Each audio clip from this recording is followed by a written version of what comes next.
Hot. The moon is our cosmic buddy, flying around locked in a synchronous orbit with us. Scientists believe that it was created 4.5 billion years ago when something big struck the newborn Earth, cleaving off a bunch of our planet. The energy from this Mars-sized impact caused the Earth to turn into a ball of molten rock. It was so hot, some matter even got vaporized. Sounds pretty intense, right? After the crash, molten rock, matter, and vapor orbited what was left of the Earth, and eventually it congealed into the moon. The fact that our moon was formed in this way does not in any way indicate that all moons are formed in this way. In fact, in our solar system, our moon is the exception. The moons of the other planets that we have observed were mostly formed by accretion. Accretion is the coming together and cohesion of matter under the influence of gravitation to form larger bodies. Shortly after it formed, our moon became orbitally locked. That is to say, the amount of time it took to orbit was synchronized with the time it took to rotate, which is why we only see one side. Only one side of the moon is confirmed to exist? That has to be one of the silliest statements I have recently heard. The only one-sided object I know of is a Mobius strip, and the moon doesn't look anything like that. Further, we have photographic evidence that the entire moon exists, not just the side we see. It was also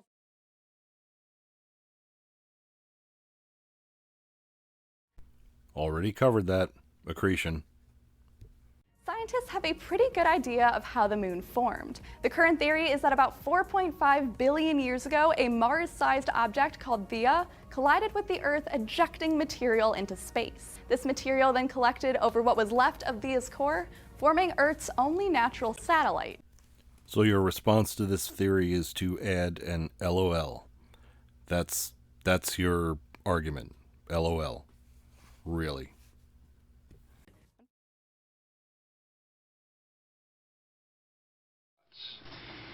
I'm guessing you mean the shadows on the moon, not the shadows of the moon. You will notice in the pictures, stars show through the dark portions of the moon. What kind of question was that? Of course the moon's a physical object. And as I go through them, I'll blow them up a little larger so you can see these stars. Okay, that's an easy one. It's not transparent. I'll point to one. There's a blue star here, a white star. There's another star right here. Move on to the next one. You can actually see the stars here. Now we'll zoom in and we'll see a red star with a white star right in here. And then there's three stars, a white star, a blue star, and another blue star. There is no dark side of the moon, really. As a matter of fact, it's all dark. Alright, sorry. That was one for you Pink Floyd fans out there. There also seems to be some confusion as to what the dark side of the moon actually is. In one example, the dark side of the moon is the side of the moon that we do not see. Unfortunately, that side of the moon is not always in darkness, so this example is a poor one. In a more accurate example, the dark side of the moon is the part of the moon that is presently in shadow due to the angle of incidence of the sun's rays.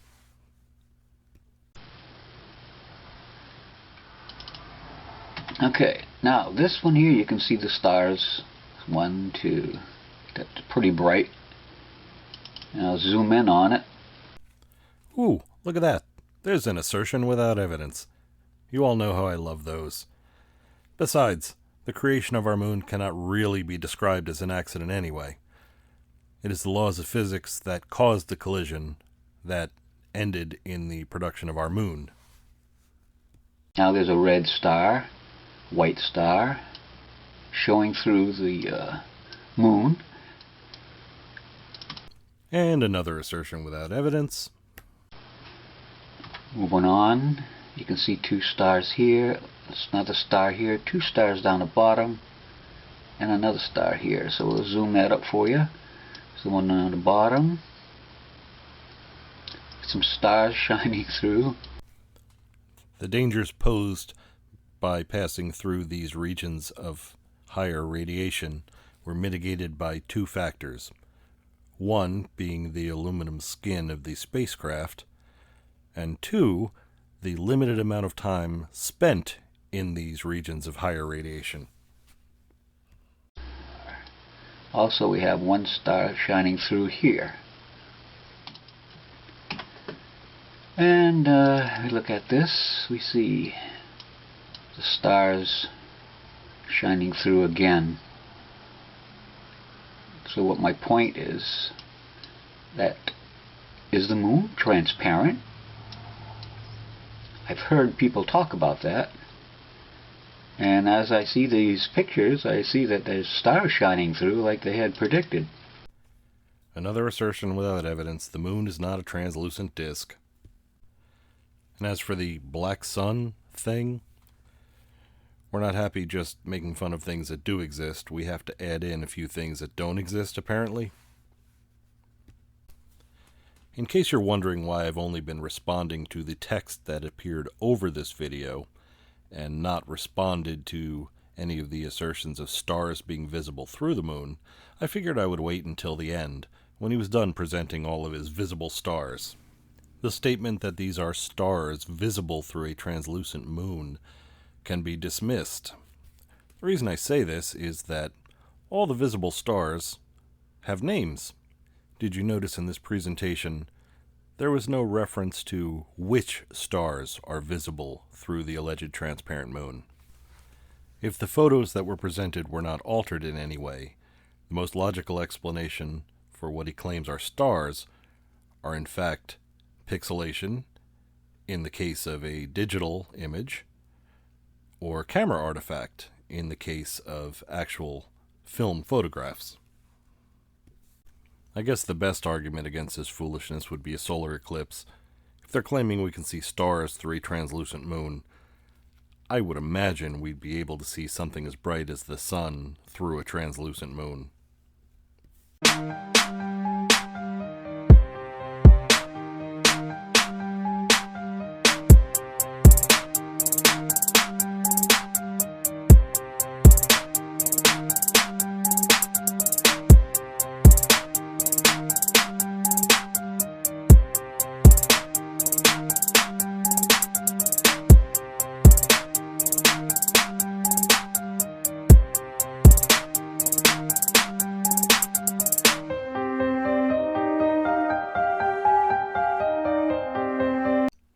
Alright, let's take that last thing first. The solar system was not invented, it was observed. As for the rest of this, the moon is not crystalline, the moon is not transparent, and the moon does not emit its own light. It is a reflector of light. If the moon were not merely a reflector of the sun's light, and in fact produced its own light, we would have no such thing as a new moon.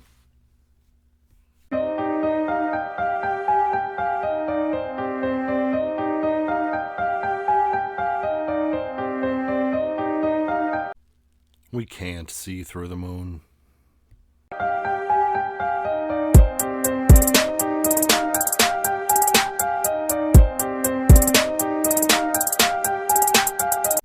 There is said by whom? Wacky-ass conspiracy theorists?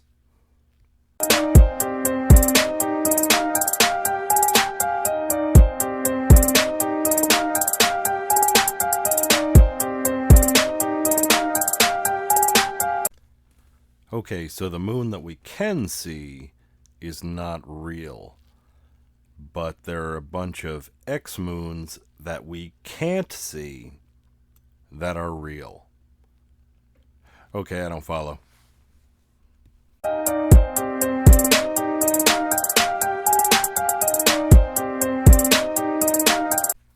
No. There, that was simple. I guess I better explain it. Okay. The blood moon is caused by light being refracted by the Earth's atmosphere.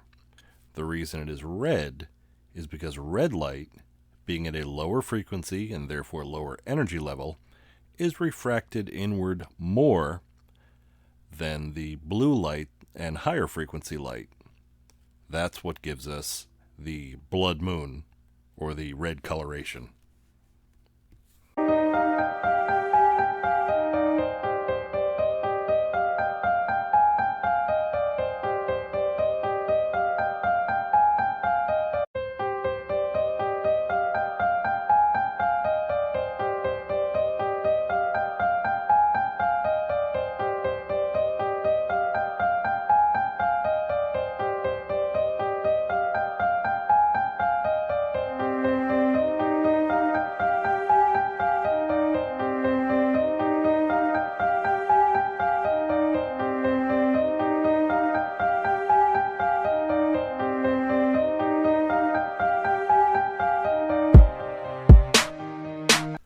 Okay, both of those demos are dismissed as completely invalid representations of reality. In order for them to be valid, we would have to accept the existence of mysterious objects that no one has ever seen and for which there is zero evidence.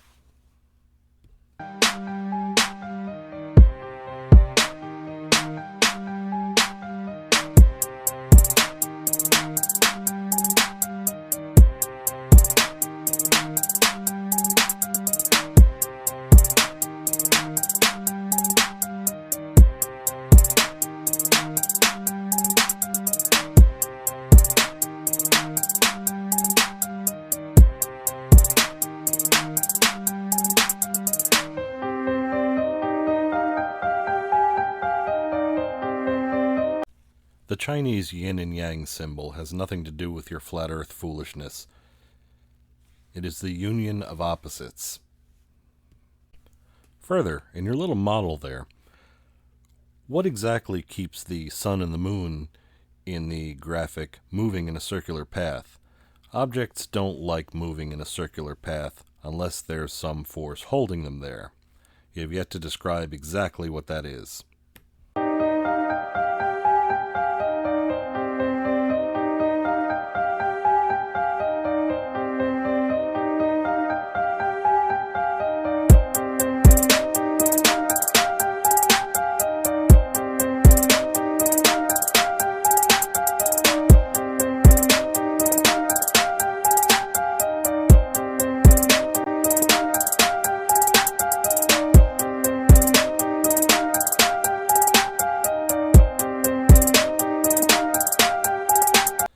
This experiment has been debunked by others in the past. As an experiment, it is flawed and lacking in controls. Nothing is done to account for the fact that the ground may be warmer than the ambient air. The warmth from the ground would be trapped by the covering, thereby explaining the difference in temperatures. Certainly more logical than a magic moon that makes things colder by shining on it.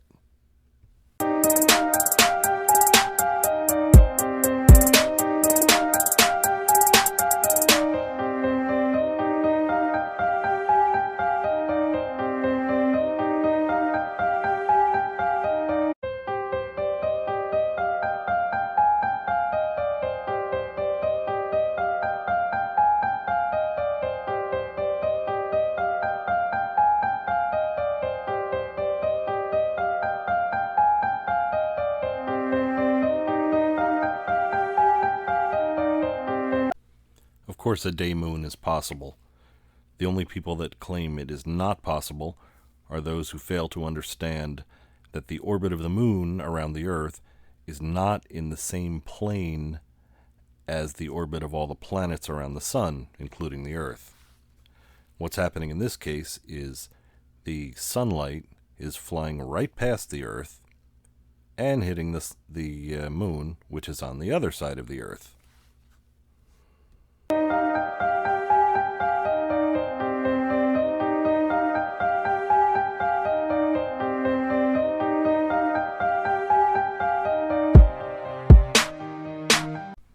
Okay, this can be dismissed without further consideration.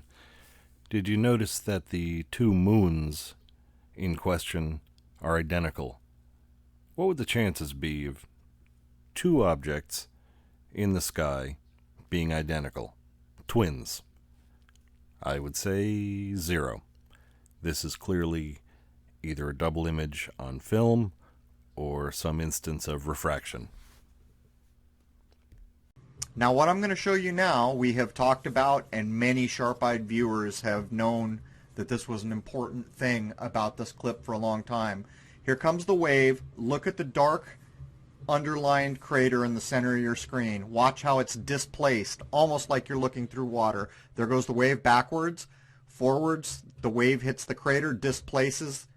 This wave is displacing, as if you were looking through water, the entire image of the moon. I have inverted the footage, brightness, contrast to bring up the clouds. Look at the upper left here. Let's watch the clouds pass from left to right as I zoom in, and I will run it forwards and backwards. You can see the clouds coming in over the wave, or in between us and the wave, or the point of view we have and the wave. Here it comes backwards again, and we'll run it forward. This could easily be caused by a shock wave moving through our atmosphere, which would certainly distort incoming light reflected from the moon. Additionally, as all of this appears to be digitally recorded, it could very easily be processing errors in the digital recording. Either of these possible explanations is certainly more probable than a magic holographic moon.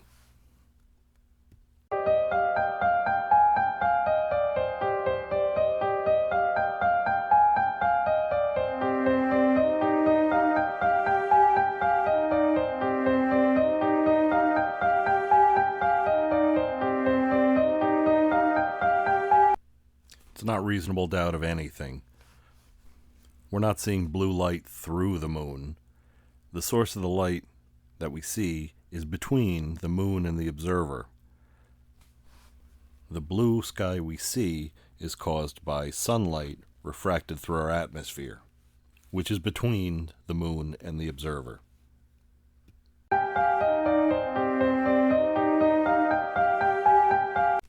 No, it doesn't. And what does that even mean?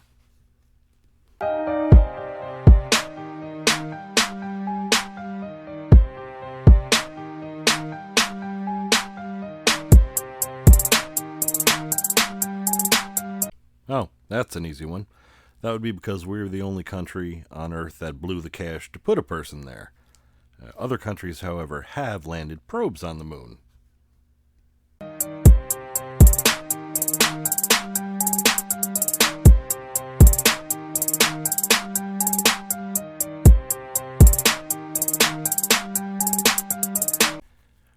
Nothing that's been presented in this, or any other of his videos, actually points to a flat Earth or supports that theory, if it can be called that, in any way.